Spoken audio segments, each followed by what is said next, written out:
Mis hermanos, Dios les bendiga. Estamos tratando de hacer este video para llegar a ustedes, ya que tenemos 3 semanas que no nos podemos reunir debido a la situación que tenemos a través del mundo del coronavirus. Esperamos que esta clase pues la puedan recibir y la puedan compartir. Estamos en Éxodo capítulo 28 y vamos a continuar con el capítulo campanas y granadas en la página 38 del libro, donde encontramos la siguiente clase. En la pizarra, no sé si pueden ver las letras, habíamos hecho un formulario de preguntas y la usamos como preguntas patrón para cada una de las partes de la vestimenta de los sacerdotes, ¿verdad? Estamos en la página 38 del libro. Y en la pizarra tengo entonces las preguntas que estábamos llevando a cabo. Y era, ¿qué eran, en este caso, qué eran las granadas y las campanas? ¿Cuáles eran sus colores? ¿Y cuál es su significado? También tengo acá en la pizarra el significado de cada color para que sepa lo que significaba. El azul significa el cielo. Jesucristo descendió del cielo.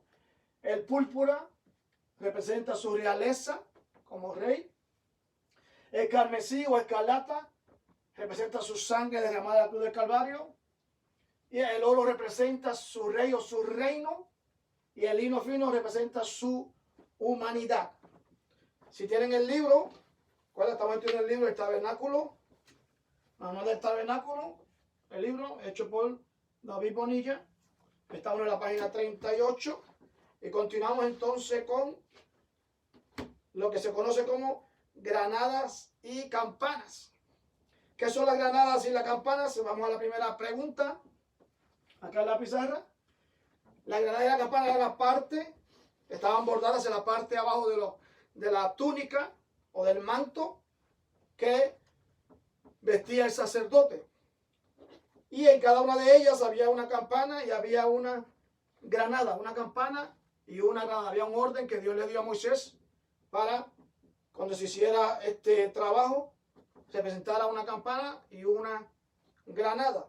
Vamos al libro de Éxodo, capítulo 28, en el versículo 31 al versículo 35, lo voy a leer, dice de la siguiente manera. Harás el manto del éfod todo de azul, y en medio de él por arriba una apertura, de la cual tendrá un borde alrededor de obra tejida, con el cuello de un crozolete, para que no se rompa. Y en sus orlas harás granadas de azul, púrpura, carmesí alrededor, y entre ellas campanillas de oro alrededor. Una campanilla de oro y una granada, otra campanilla de oro, otra granada, en toda la orla del manto alrededor.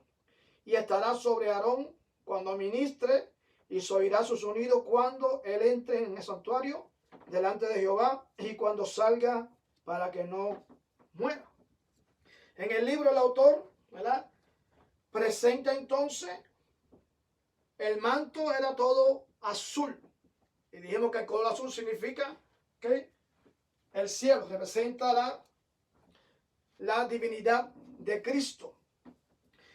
La campana y la granada también tienen un significado.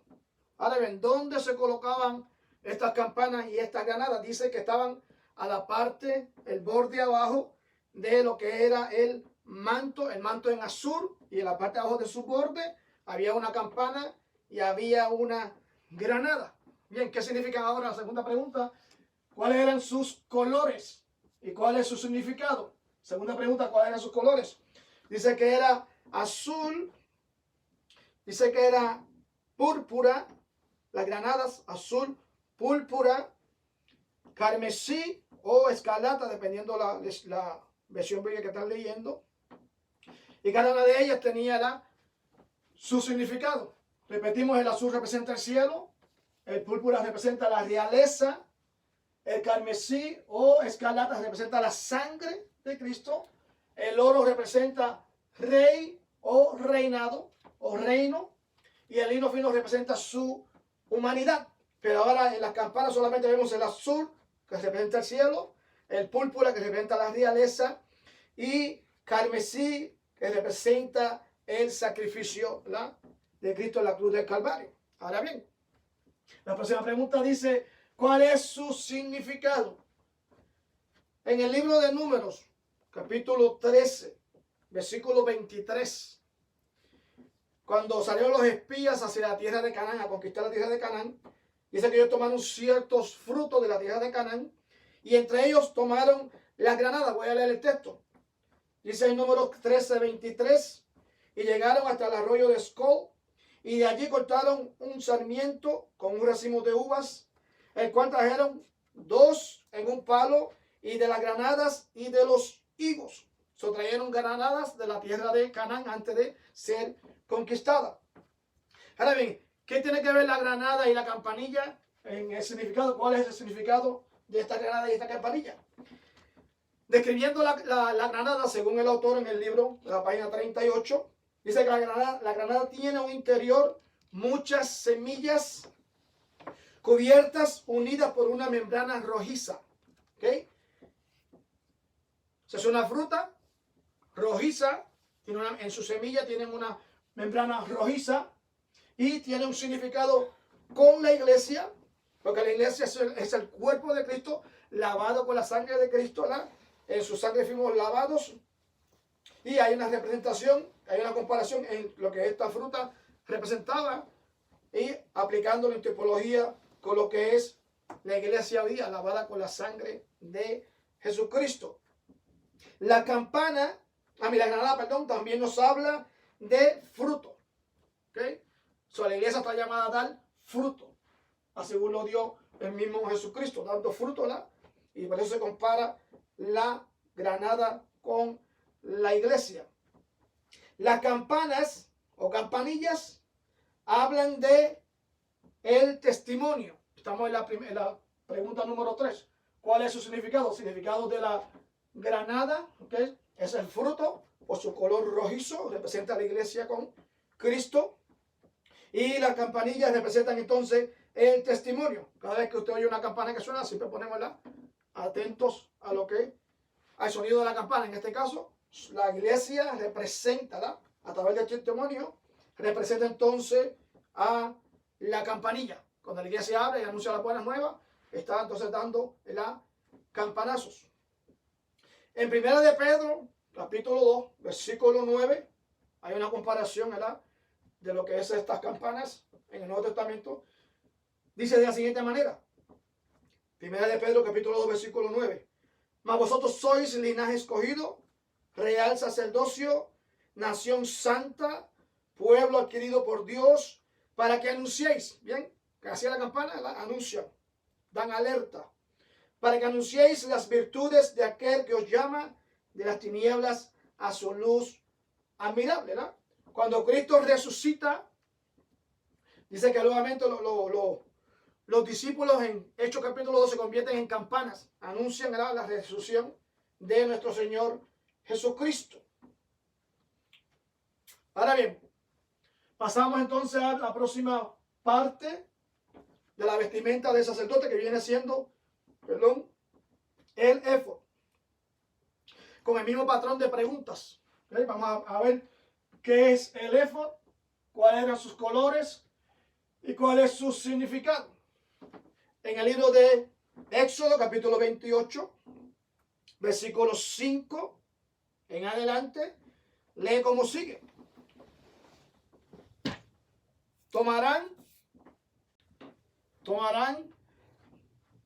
versículo 5, tomarán oro, azul, púrpura, carmesí y lino torcido. Estoy leyendo el versículo 5 de Éxodo capítulo 28.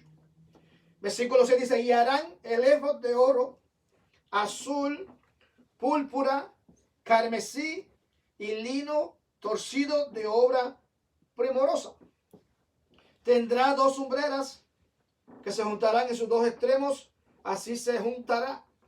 Y su cinto de obra primorosa que estará sobre él será de la misma obra, parte del mismo de oro, azul, púrpura, carmesí y lino torcido. Bien, voy a enfocarme solamente en el versículo 5 y el versículo 6, que hablan específicamente de el éfod.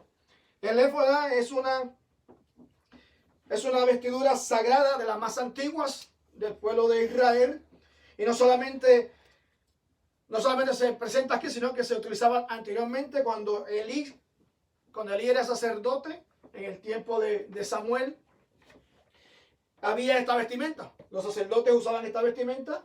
Elí usaba esta vestimenta. Dice en el libro de 1 Samuel, capítulo 22, versículo 18. Allí habla de ese éfod que usaban los sacerdotes antes de llegar al tiempo ahora donde estamos, en el tiempo de Aarón. También en el libro de Samuel, 2 Samuel, versículo 6, capítulo 14. Repito, 2 Samuel 6, 14. También David usó un éfod. En su reinado usaba también un éfod. Pero ahora el éfod que habla aquí, en este capítulo 28 del libro de Éxodo, es un éfod que tiene unos colores donde, ¿verdad?, representa entonces ahora al sumo sacerdote Aarón. ¿Qué es el éfod? El éfod dice que era un chaleco, ¿verdad?, que se ponía por encima de lo que era el manto azul. Y este chaleco estaba hecho sin mangas, no tenía mangas. Estaba construido en oro, que representa la realeza y gloria del reino divino. Ahora bien, era un chaleco, no es una túnica, no es un manto, es un chaleco que va encima. Estaba puesto encima de lo que era la túnica y lo que era el manto. Eso es la tercera vestimenta que se pone el sumo sacerdote encima de lo que ya tenía puesto. Ahora bien, ¿cuáles eran sus colores? Los colores de este éfod, en la página 39, dice que era en oro, que representa la realeza o la gloria o reino. Estaba en azul, que representa el cielo, representa el cielo. Estaba en púrpura, que representa la realeza. Y también tenía el color carmesí o color escarlata, que es el color rojo de sangre. Y tenía también el lino torcido, que es el color blanco, que representa la humanidad de Cristo. Era una sola pieza bordada, que consistía de dos partes. Es decir, que tenía una parte de atrás y tenía la parte de frente. Y era unida entonces por los hombros. Se unía por los hombros. La tercera pregunta que tenemos acá es: ¿cuál es el significado de el éfod? Su significado, representa, repito, ¿verdad?, está unido. Tiene dos partes, la parte de atrás, la parte de frente, se une, ¿verdad?, por encima con los cordones de oro y azul que iba por encima de los hombros. Su significado representa a la deidad de Dios mismo, del mismo Jesucristo, y representa también su humanidad. Son divididos, pero al mismo tiempo se unen en esta parte de los hombros. Era una túnica exterior, se podía ver a la distancia cuando se la ponía el sacerdote. Y al hacerla hay algo sumamente interesante en este tejido, en esta unión de este manto, donde presenta el oro entretejido entre las demás telas, entre los demás colores. Hicieron como una hebra de oro y la pudieron entretejer juntamente para unir el éfod por la parte trasera y por la parte delantera.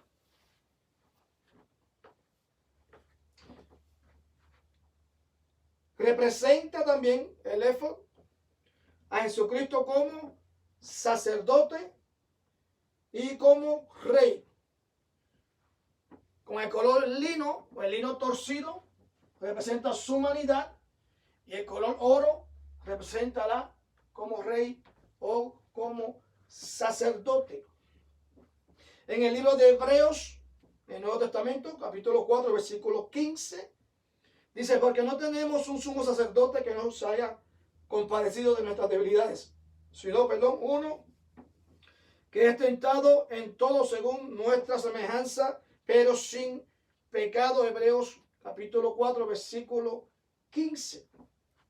También menciona el libro de Hebreos capítulo 5, versículo 6. Dice, como también dice en otro lugar, tú eres sacerdote para siempre, según el orden de Melquisedec. Entonces Melquisedec era el rey de Salem en el tiempo de Abraham, ¿okay? Y su nombre significa sacerdote y rey. Era un tipo de Jesucristo. ¿Okay?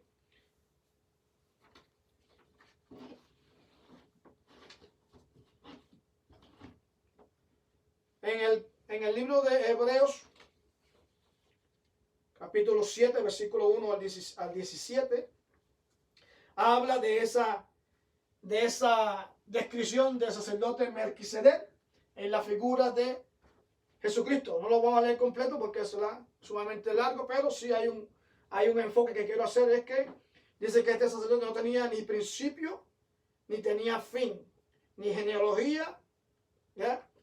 Sino que era sin principio, sin fin, de que solamente esa característica representa solamente a nuestro Señor y Salvador Jesucristo, llamado Melquisedec en el Viejo Testamento. ¿Sí? Cristo mismo en el Nuevo Testamento, en el libro de Juan, capítulo 10, versículo 30, hace énfasis diciendo, yo y el Padre uno somos. Repito, Juan 10:30, yo y el Padre uno somos. ¿Okay? En Apocalipsis capítulo 1:17 hace nuevamente énfasis Jesús diciendo, cuando yo le vi, Juan hablando de Jesucristo, cuando yo le vi caí como muerto a sus pies y él puso su diestra sobre mí diciendo, no temas, yo soy el primero y el último. El nombre de Melquisedec tenía ese significado. Yo soy el primero y soy el último. No tuvo genealogía que le contaran. Melquisedec representa entonces a mismo Jesucristo. También Jesucristo menciona en el libro de Juan, capítulo 14, versículo 6, diciendo, yo soy el camino, la verdad y la vida. Nadie viene al Padre si no es a través de mí. Repetimos, el éfod, ¿okay?, representa a Jesucristo como sacerdote y como rey, que es de la manera que se le conoce a Melquisedec en el Viejo Testamento, sacerdote y rey. ¿Okay? Ahora vamos a la próxima parte de la vestimenta, viene siendo el cinto del éfod. El éfod, ya hablamos que se une por los hombros, ¿okay?, pero también lleva un cinto. Lo encontramos en el libro de Éxodo, capítulo 28, versículo 8. Lo voy a leer. Versículo 8 dice, y su cinto de obra primorosa que estará sobre él será de la misma obra, para que el mismo de oro, azul, púrpura, carmesí y lino torcido. ¿Okay? ¿Qué era el cinto? La primera pregunta. ¿Qué era el cinto del éfod? El cinto del éfod no era para sujetarlo, para amarrar, sino que era para unir.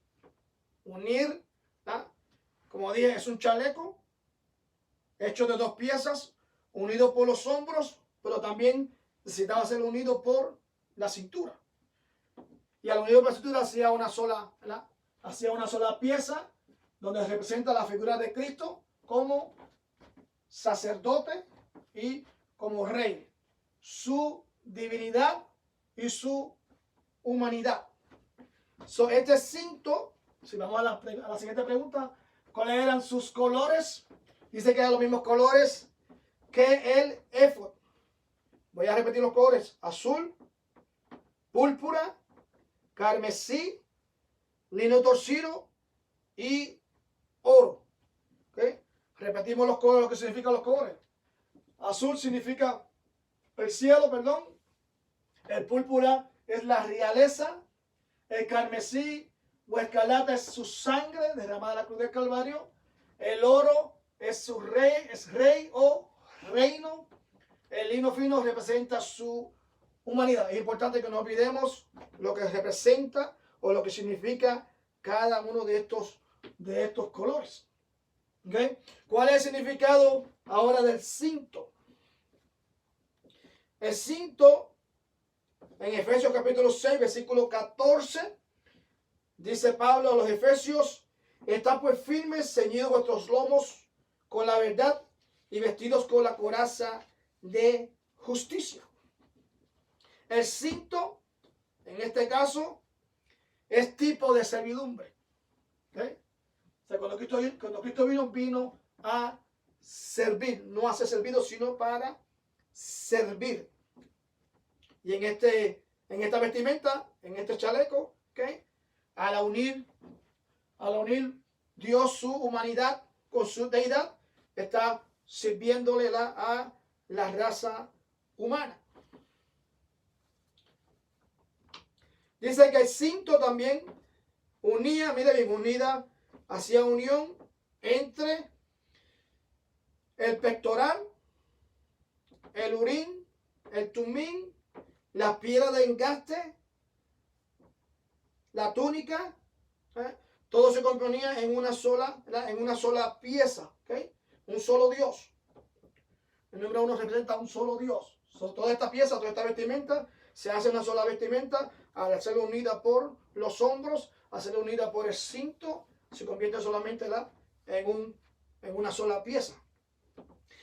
Tipo de el Espíritu Santo. ¿Okay? Voy a leer Ezequiel capítulo 36, versículo 27. Dice de la siguiente manera: y pondré dentro de vosotros mi espíritu, y haré que andéis en mis estatutos, y guardaré mis preceptos, para que los pongáis por obras. Ezequiel 36, 27. ¿Okay? El cinto unía la deidad de Dios, que es el azul, unía la humanidad de Dios, que es el lino fino, unía el sacrificio de Cristo, que es el color carmesí o color escarlata, y unía la resurrección y su reinado, que es el oro, con el color oro. En el libro de Juan, ¿okay? Capítulo 15, versículo 26.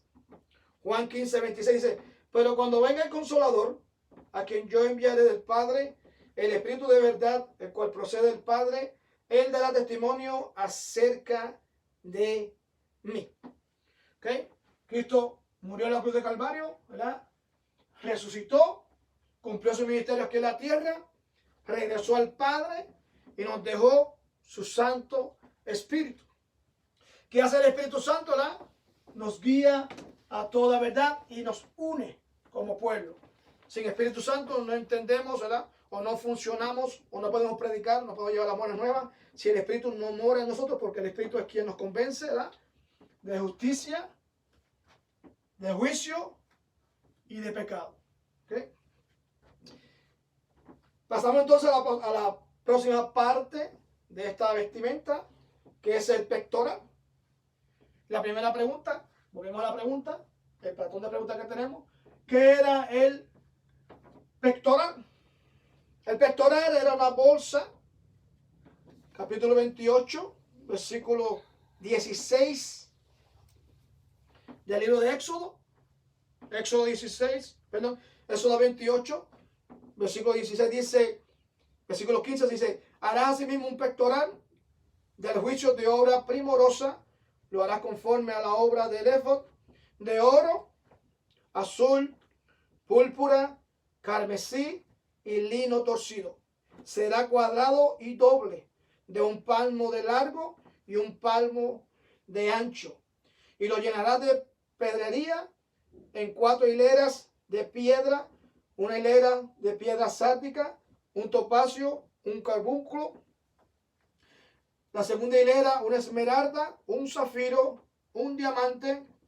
La tercera hilera, un jacinto, un ágata, una amatista. La cuarta hilera, un belirio, un onice, un jaspe. Todos estarán montados en engastes de oro. Las piedras serán según los nombres de los hijos de Israel, 12 según sus nombres, con grabadura de sello, como cada una con su nombre, serán según las 12 tribus de Israel. ¿Okay? ¿Qué era cuando hablamos de sello, movimiento, la palabra sello, cuando vamos al Nuevo Testamento, lo compara con el Espíritu Santo. ¿Okay? Tenía este pectoral, estos anillos eran de oro. Y esto se doblaba. Esta parte se doblaba. Que se unían, ¿verdad? Se unían como pueblo, se unían como nación, se unían como congregación de Dios, se unían estos 12 nombres y eran llevados en el pecho, en el corazón del sumo sacerdote. Cuando el sumo sacerdote entra al lugar santo, al lugar santísimo, a llevar las cargas del pueblo, llevaba entonces en su corazón, en su pecho, llevaba entonces a todo el pueblo. ¿Okay? Daba cuenta por sus pecados y también daba cuenta por todos los pecados de Israel, que fue lo que hizo Jesucristo con nosotros. Cuando Cristo muere, ¿verdad? Une a Israel con la iglesia, un solo pueblo. ¿Okay? Israel, ¿verdad? Con la iglesia. Una tipología que hay en este pectoral. ¿De qué estaba hecho este pectoral? Estaba hecho, ¿verdad? De los colores que ya hemos mencionado durante toda. Fíjese bien cuáles eran sus colores. Dios siempre hizo énfasis en los colores por cada pieza que mandó a construir. Y todas estas piezas, todos estos detalles que Dios manda a construir a través de los artesanos que Dios utilizó por boca de Moisés, hicieron las cosas conforme a como le fue mostrado a Moisés. Repetimos, también aquí en el éfod está el color azul, que representa el cielo. ¿Okay? Jesucristo desciende del cielo, es divino. Está el color púrpura, que representa su realeza como rey. Los reyes se vestían con color púrpura. El carmesí o escarlata representa su sangre derramada en la cruz del Calvario. El oro lo representa como rey o representa también su reino. Y el lino fino representa su humilde humanidad cuando se hizo hombre. ¿Okay? ¿Cuál es su significado? ¿Okay? ¿Qué significa el pectoral? El pectoral simboliza entonces al sacerdote como mediador o proclamador de la voluntad de Dios al hombre. ¿Okay? O sea, Dios con un sacerdote para que llevara los pecados del pueblo al lugar santísimo y esparciera la sangre y practicara los rituales que ellos practicaban.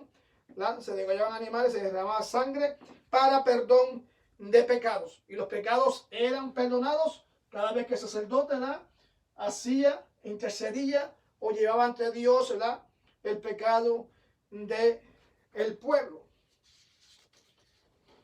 ¿Okay?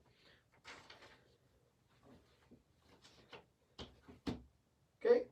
Todo esto lo explica el libro de Éxodo, capítulo 28, versículo 15 al versículo 30.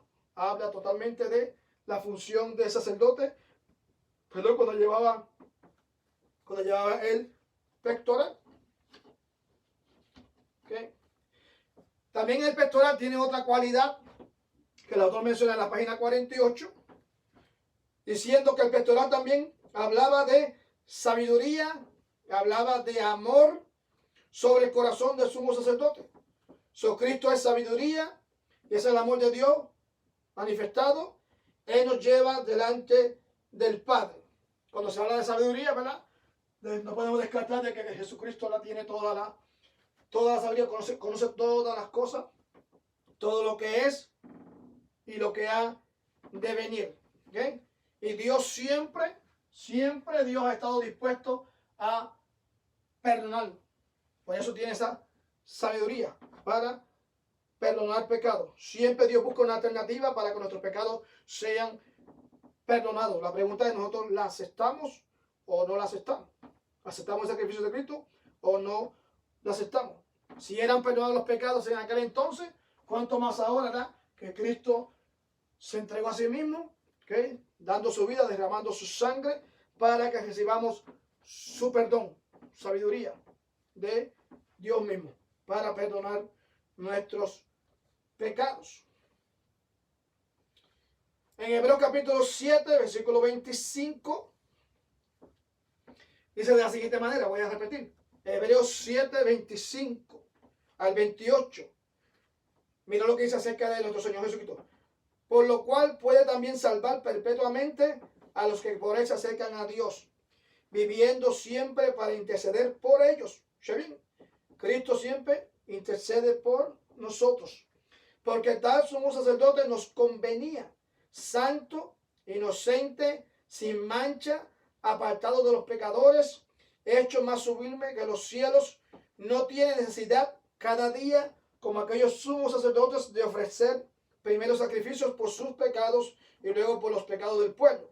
Por esto lo hizo una vez y para siempre, ofreciéndose a sí mismo, porque la ley constituye sumos sacerdotes o débiles hombres, pero la palabra del juramento posterior a la ley, al Hijo hecho perfecto para siempre. También en el libro de Timoteo, 1 Timoteo capítulo 2, versículo 5. Repito, 1 Timoteo capítulo 2, versículo 5. Dice, porque hay un solo mediador, hay un solo Dios y un solo mediador entre Dios y los hombres, Jesucristo, hombre. También aquí en esta pieza, también hay en el efo completo, también hay una parte que habla de unas piedras, de 2 piedras de onice, que se colocaban en los hombros del sacerdote. Y en estas piedras estaban los nombres de los hijos de Israel. Estamos hablando entonces de la de unión, 2 piedras encima de los hombros del sacerdote. Y estas piedras, 6 nombres, estaban en el lado derecho, según el orden de nacimiento, es decir, Rubén, Simeón, Leví, Judá, Dan y Neftalí. Y en el otro hombro se encontraban los nombres de Gad, Aser, Isaacar, Zabulón, José y Benjamín. ¿Sí? Y estas piedras o estos engastes se usaban, ¿verdad? Se unían también con el pectoral. Eran llevados en el pectoral. Perdón. Para unirlos. La palabra aquí, hombro, cuando se habla de los hombros, se habla de llevar una carga. Que voy a leer en Lucas capítulo 15, versículo 4 y 5. Lucas 15, versículo 4 y 5. Dice, ¿qué hombre de vosotros, teniendo 100 ovejas, si pierde una de ellas, no deja las 99 en el desierto y va tras la que se perdió hasta encontrarla? Y cuando la encuentra, la pone en sus hombros gozoso. ¿Okay? El sacerdote llevaba en sus hombros, ¿verdad?, la carga del pueblo, los pecados del pueblo, y los traía a la presencia de Dios. Jesucristo también, como nuestro buen pastor, también llevó, ¿verdad?, nuestros pecados en sus hombros para perdón de los pecados. ¿Okay? La próxima parte de la vestimenta viene siendo las piedras dentro del pectoral. Quiere decir que aquí dentro habían unas piedras. Se colocaban unas piedras. Y esas piedras las encontramos en el libro de Éxodo, capítulo 15, Éxodo 28. ¿Okay? Estoy como perdido con la cita porque no estoy acostumbrado a estar frente a una cámara. ¿Sí? Pero vamos a hacer lo mejor que podamos. Éxodo 28, versículo 15. Habla de las piedras dentro del pectoral. Lee de la siguiente manera. Hará asimismo, repito, Éxodo 28, 15. Hará asimismo el pectoral de juicio de obra primorosa. Lo hará conforme a la obra del éfod, de oro, azul, púrpura, carmesí y lino torcido. Será cuadrado, ¿okay?, de un palmo de largo, de un palmo de ancho. Ahora bien, versículo 17. Y lo llenarás de piedra o piedrería en 4 hileras de piedras. Una hilera de sárdica, un topacio, un carbunco. Ahora bien, estas piedras, voy a leer los nombres según los tengo acá en el libro, según el autor lo menciona aquí en el libro. ¿Okay? Dice que aquí las piedras pues no estaban en las piedras en el orden de nacimiento, sino en el orden de servicio. Es decir, la manera que servían en el tabernáculo. La manera que se colocaron, cuando se construyó el tabernáculo, se colocaron las tribus. Eso lo había mencionado en unas clases pasadas. ¿Okay? Lo que era el norte, el sur, el occidente y el oriente. Y cómo era que las tribus iban marchando según se movía el tabernáculo. Acá, tengo acá en el libro, página 52 del libro, menciona entonces a Judá. Judá está en esta esquina. Judá está en esa esquina. Y la piedra que representa a Judá es la piedra roja, sáldica roja. Eso está en Génesis capítulo 29, habla de Judá. O Génesis capítulo 29, Génesis 29 y 30, habla de la familia de Jacob. ¿Quiénes fueron sus 12 hijos? Ahí están mencionados por nombre y algunas cualidades o características de ellos, ¿verdad?, como hijos de Jacob. Jacob es Israel. ¿Okay? Judá significa alabanza, repito, su nombre significa alabanza y es representado por la piedra sárdica o la piedra roja. Acá está Judá, esta esquina. ¿Okay? Judá. ¿Okay? Luego le sigue Isaacar. Isaacar, que su nombre significa recompensa. Isaacar, su nombre significa recompensa. La piedra que lo tipifica es la piedra topacio amarilla. Aquí está Isaacar. ¿Verdad? Aquí, Isaacar, su nombre significa, ¿okay?, recompensa, y la piedra que lo representa es la piedra topacio o amarillo. Luego le sigue Zabulón. Aquí va Zabulón. ¿Okay? Zabulón, su nombre significa morada. Y la piedra que lo tipifica es la piedra carbunclo. Es como un color rubí. Repito, Zabulón significa morada.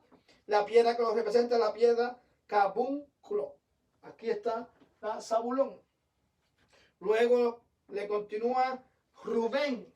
Rubén está aquí. ¿Eh? Rubén está aquí. Rubén, su nombre significa, he aquí un hijo. Rubén, su nombre significa, he aquí un hijo, y lo representa la piedra esmeralda, verde. ¿Okay? Rubén significa hijo. La piedra que lo representa es la piedra esmeralda, verde. Luego le sigue Simeón. Simeón está acá. Su nombre significa oír. Oír. Y la piedra que lo representa es zafiro azul. Simeón significa oír. Lo representa la piedra zafiro azul. Luego viene Gad. Viene Gad. Su nombre significa una tropa. Gad, su nombre significa una tropa. Lo representa la piedra diamante blanco o brillante. Diamante blanco o brillante. Luego viene Efraín. ¿Verdad? Efraín era hijo de José. ¿Ven? Uno de los hijos de José. Efraín significa fructífero. Efraín significa fructífero. La piedra que lo representa es la piedra jacinto, anaranjada o color café. Efraín, ¿okay?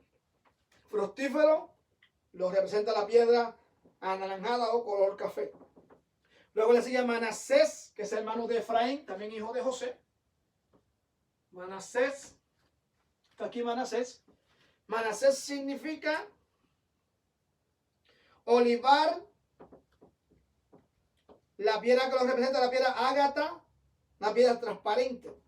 Manasés significa olivar y la piedra que lo representa es la piedra ágata transparente. Luego viene Benjamín. Benjamín, la piedra que lo representa es amatista púrpura y su nombre significa hijo de mi mano derecha. Benjamín significa hijo de mi mano derecha y la piedra que lo representa es la piedra amatista o púrpura. Luego viene Dan. Acá viene Dan.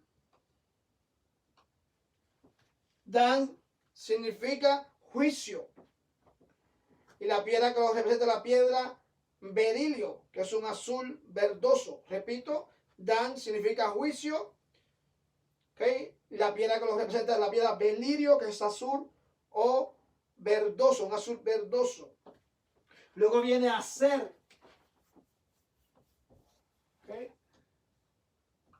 Aser, su nombre significa alegría o bendición. La piedra que lo representa es ónice, que es un brillo como fuego. Repito, Aser significa alegría, bendición. La piedra que lo representa es la piedra ónice, que es como un brillo como el fuego. Y Neftalí, está aquí Neftalí. Neftalí, su nombre significa lucha. Y la piedra que lo representa es la piedra jaspe de multicolor. Repito, Neftalí, lucha. Su nombre significa lucha. Y la piedra que lo representa es la piedra jaspe, que es una piedra de multicolores. ¿Okay? ¿Okay? Todo esto son los hijos de Israel. Y como dije, se doblaba el éfod, se dobla. Y ahí todos ellos quedaban entonces dentro, los nombres todos unidos en el corazón, en el pecho y corazón del sacerdote. La Biblia menciona en Efesios capítulo 4. Efesios capítulo 4. Que el autor compara esta unión de estas 12 tribus, ¿okay? Que es una generación, ¿verdad? Son millones y millones de ellos en estas tribus. O sea, en Efesios capítulo 4, Pablo hace una comparación diciendo de que en todo el cuerpo, bien concertado y unido entre sí por las coyunturas que se ayudan mutuamente, según la actividad propia de cada miembro, recibe su crecimiento para ir edificándose en amor. Dice que todo el cuerpo unido por las coyunturas. Recuérdense que el éfod estaba, ¿verdad?, unido por los hombros, unido por la cintura al cuerpo, ¿verdad?, del sacerdote. Hay una tipología, ¿verdad?, de este retrato, de este pectoral, hacia la unión de la iglesia. Aunque son muchos miembros, ¿verdad?, los hijos de Israel eran muchos, o son muchos hijos de Israel, y todos eran, y todos estaban juntos aquí representados aquí en el pectoral, pero cada uno de ellos tiene una función diferente, ¿verdad?, como tribu, como pueblo. Y así es exactamente con la iglesia. La iglesia, ¿verdad?, es universal, es grandísima, enorme, y tiene unas funciones, aunque tiene muchos miembros, pero todos tienen unas funciones, ¿verdad?, totalmente diferentes. También en el libro de Corintios, 1 Corintios capítulo 12, versículo 7, el apóstol Pablo compara a la iglesia con el cuerpo humano. ¿Okay? Dice que el Espíritu da profecía, da discernimiento, da diversos géneros de lengua, da interpretación de lengua, da fe, pero todo lo hace un solo espíritu. Dice, repartiendo a cada uno en particular como él quiere. Porque así como el cuerpo es uno, tiene muchos miembros. ¿Ve? Si miramos aquí, eran muchos, pero son uno, están unidos en un solo cuerpo. Pero no todos los miembros del cuerpo, siendo muchos, son un solo cuerpo. Es una diferencia. Así también Cristo, por un solo espíritu, fuimos todos bautizados en un solo cuerpo, sean judíos, sean griegos, sean esclavos, sean libres. Todos se nos dio a beber de un mismo espíritu. Además, el cuerpo no es un solo miembro, sino muchos. Por eso, si dijera el pie, porque no soy mano, no soy del cuerpo. Pues si dijera la oreja, porque no soy ojo, no soy del cuerpo. Y si todo el cuerpo fuese ojo, ¿dónde estaría el oído? Y si todo oído fuere ojo, ¿dónde estaría el olfato? Mas ahora Dios, colocando los miembros cada uno como Él quiso, porque si todos fuéramos un solo miembro, ¿dónde estaría el cuerpo? Pero ahora son muchos los miembros, pero el cuerpo es uno solo. ¿Okay? Israel estaba representado, ¿verdad? en este pectoral por el sacerdote frente a Dios. Aunque eran muchos, pero ante Dios somos un solo pueblo. La próxima parte de la vestimenta es el Urim y Tumim. ¿Ya? Urim y Tumim. Vamos a la pregunta. ¿Qué era el Urim y Tumim? Dice que no hay mucha información sobre lo que era el Urim y Tumim. Hay diferentes definiciones, diferentes puntos de vista. Pero voy a compartir aquí lo que el autor aquí describe. Dice Urim y Tumim. Se sabe muy poco de esto. Probablemente eran piedras o probablemente eran objetos de metal cuadrados que iban dentro del pectoral. Cuando esto se doblaba, esas dos piezas se colocaban dentro del pectoral y esas dos piezas no eran vistas. Todo se veía, pero el Urim y el Tumim no se veían. ¿Okay? Cuando el sacerdote salía, se podía ver toda su vestimenta, se podía ver la túnica, se podía ver las campanas, se podía ver las granadas, se podía ver el pectoral, se podía ver los cintos, se podía ver el oro, se podía ver la mitra, todo lo que vestía, pero estas dos piezas que eran de suma importancia no se podían ver así, porque estaban dentro del pectoral. Solamente se veían cuando el sacerdote metía la mano y las usaban, las quitaban, las sacaban. ¿Ok? Eran, como dije, eran piedras preciosas o posiblemente objetos de metal. Dicen que en estas piedras, o estos objetos, vamos a decir piedras para no tener que repetir objetos y piedras. En estas dos piedras, algunos eruditos creen que Urim daba la respuesta negativa de no. ¿Ok? Urim y Tumim. ¿Ok? Urim y Tumim.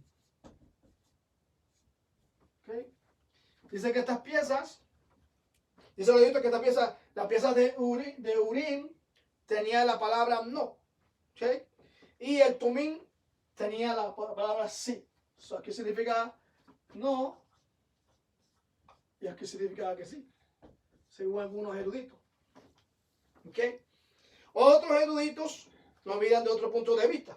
Por eso dice que no hay mucho, se sabe muy poco de esto. Otros eruditos dicen que eran pequeños objetos, planos también, o piedras, que cada una de ellas tenía sí, quiere decir que el Urim tenía sí y tenía no, y también que el Tumim tenía sí y tenía un no. ¿Okay? Y cuando había que presentar un asunto delante de Dios, el sacerdote colocaba sus manos dentro del pectoral y movía las piedras, movía el Tumim y el Urim, los movía y las tiraba. Si ambos lados caían que sí, ¿okay? Son las dos piezas caían que sí, la voluntad de Dios era entonces la positiva. Si las tiraba y caía un no, entonces la respuesta de Dios era negativa, era un no, era negativo. Pero si caía un sí y si caía un no, entonces no había respuesta todavía de parte de Dios, según la creencia de ese entonces. ¿Okay? Lo importante de estas dos piedras era conocer. Dios estaba enseñando al pueblo a depender totalmente de la voluntad de Dios. ¿Okay?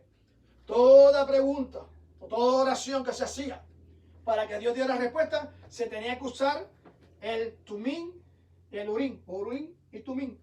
Si no era así, Dios no contestaba. ¿Okay? Dios contestaba a través de urín y tumín. ¿Okay? Conocía la voluntad. Dios estaba bien después a conocer su voluntad a través de estas dos piedras. También el urín y el tumín tenían un significado. ¿Okay? No se dice que tenían colores. ¿Cuáles son sus colores? No especifica aquí que tenían colores. No dice de qué material eran tampoco. ¿Okay? Solamente se concentra el autor en el propósito. Repito, el urín y tumín no especifican qué colores eran o qué color de piedra eran. Solamente se concentran en lo que en su propósito. Ahora, ¿cuál era su significado? Según los autores, el significado de urín significa luces. Urín significa luces y tumín significa perfección. Luces y perfección. Quiere decir que cuando se tiraban estos objetos o estas piedras salían del pectoral, se tiraban, se conocía la perfección, ¿okay?, a la luz de Dios. ¿Okay? Era la voluntad perfecta de Dios. ¿Okay? Voy a leer aquí. ¿Okay? Al utilizar el urín y el turín, se está utilizando para conocer la voluntad de Dios. En otras palabras, tener luz sobre la perfecta voluntad de Dios. Dice que se hacían preguntas o se hacían oraciones y luego entonces se procedía a usar el urín y el tumín. ¿Okay?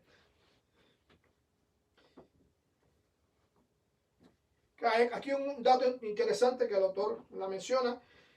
Dice, de la misma manera que Dios habló a Balaam, ¿te acuerdas? En Números capítulo 22, versículo 22, 33, Números 22, 22 al 33. Dice que Dios utilizó hasta una mula para hablar al profeta Balaam.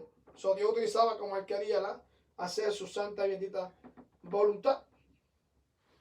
Ahora bien, el urín y el tumín representan entonces al Espíritu Santo. Repito, era una pieza que se escondía, no se veía, no podían verla hasta que el sacerdote la quitaba, metía las manos en el pectoral, ¿verdad?, las movía, las tiraba, no se podían ver. De la misma manera representan al Espíritu Santo, porque no podemos ver al Espíritu Santo, no lo podemos ver con nuestros ojos, pero sí podemos conocer la perfecta voluntad de Dios a través del Espíritu Santo. ¿Okay?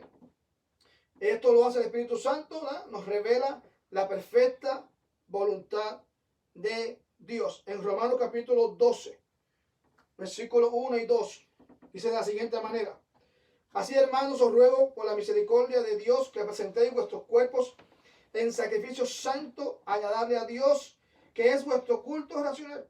No conforme a este siglo, sino transformaos por medio de la renovación de vuestro entendimiento para comprender, dice, cuál sea la voluntad de Dios agradable y perfecta. Meditando estos al Señor y ayunando, dijo el Espíritu Santo, apartarme a Bernabé y a Saulo para la obra que los he llamado. Aquí dice que después de haber ayunado y orado, el Espíritu, o sea, al igual que el urín y el tumín, el Espíritu dijo la voluntad perfecta que se iba a hacer con Pablo y con Bernabé. La mitra. La mitra.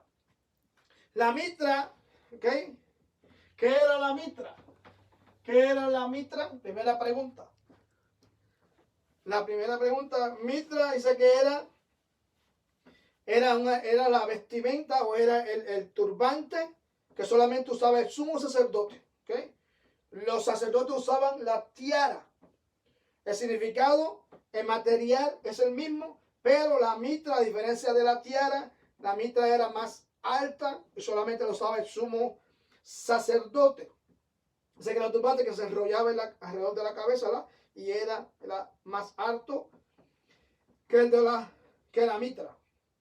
Eso lo encontramos en el libro de Éxodo, capítulo 28, versículo 36 al 40. Éxodo 28, 36 al 40. Harás además una lámina de oro fino y grabarás en ella como grabadura el sello Santidad a Jehová, y la pondrás con un cordón azul y estará sobre la mitra.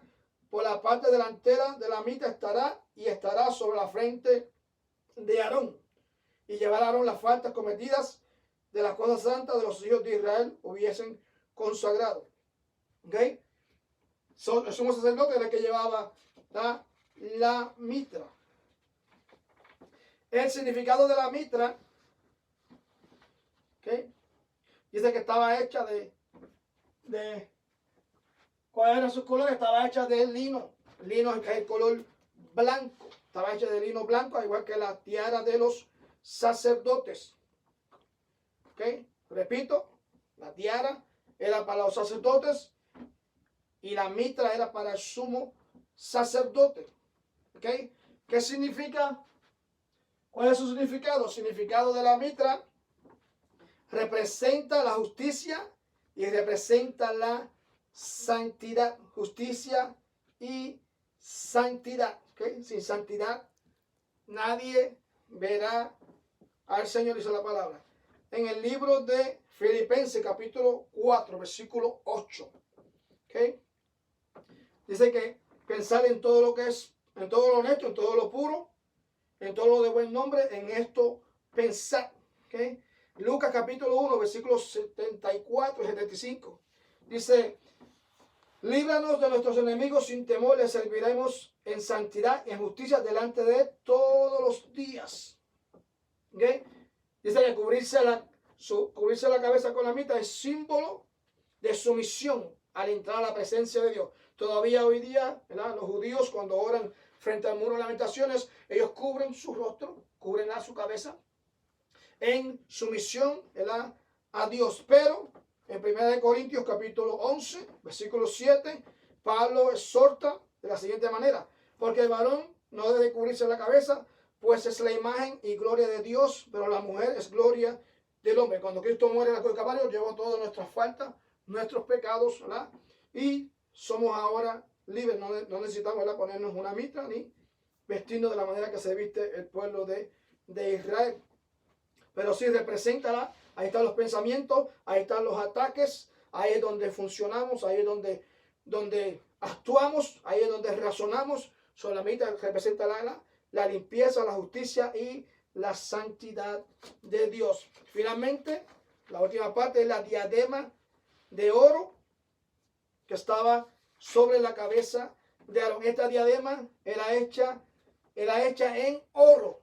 Es una placa, también era hecha con un sello para que no podía ser alterada o podía ser borrada. Cuando el sumo sacerdote salía, una de las partes que más llamaba la atención era esa lámina que decía santidad, santidad a Jehová.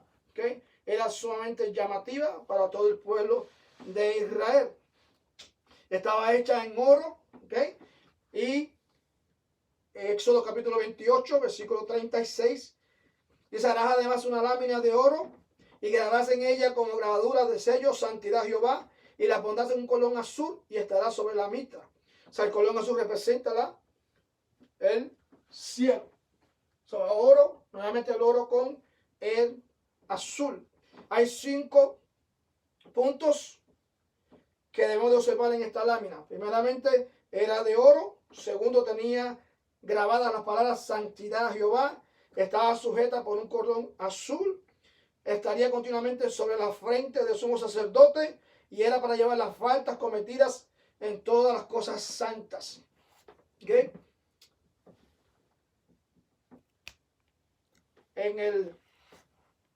Representa al sacerdote como mediador entre Dios y los hombres. Luego hace énfasis con Cristo, tipología. Dice: el gran sumo sacerdote Jesucristo. En la epístola de los Hebreos cumple el simbolismo de aquella lámina que ya solo Él es capaz de cumplir o de proclamar: santidad a Jehová. So, esa representa al mismo Jesucristo, esa placa, ese sello, representa al mismo Cristo, que es el único que puede representar la santidad a Jehová. Santo, santo tiene dos connotaciones. Santo, cuando se refiere a Dios, habla de pureza, de perfección. Santo, cuando habla de los hombres, representa lo que es la separación, separado para Dios. Dios le bendiga, Dios le guarde. Ya el tiempo se nos está acabando en la grabación. So, espero que reciban este mensaje. Comuníquese conmigo a ver si lo recibieron o no lo recibieron. Y será hasta el próximo video si no tenemos complicaciones. Amén.